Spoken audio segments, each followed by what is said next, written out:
સાદર જય જિનેન્દ્ર મિત્રો, કાલે જે આ ટીઆરપી માં દુઃખદ ઘટના થઈ, મને બહુ દુઃખ થાય છે આપ બધાને કહેતા, પણ મારી સાથે જે આ ઘટના થઈ છે, હું કાલે ત્યાં માત્ર ને માત્ર માનવતાની દ્રષ્ટિએ અહીંયા જોવા ગયો હતો ઓર મારી સાથે ગેરવર્તન પ્લસ મને ગલત સમજવામાં આવી ગયું હતું. મને ઈ વાતનું જરાય દુઃખ નથી, થઈ જાય છે ઈ, પણ હું આપને જે આ ફોટો બતાવી રહ્યો છું, હું ઈ આરોપી નથી, મારું નામ જ અલગ છે.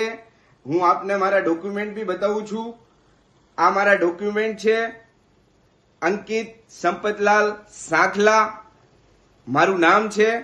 હું આપ બધાય મીડિયા પાર્ટનર જેટલા દેશ વિદેશમાં, રાજકોટના, ગુજરાતમાં, આપ બધાને નમ્ર વિનંતી કરું છું કે આ વિડીયો જલ્દથી જલ્દ આપ હટાવો. આમાં મારી ઓર મારી ફેમિલીના માટે બહુ આ ખતરનાક સાબિત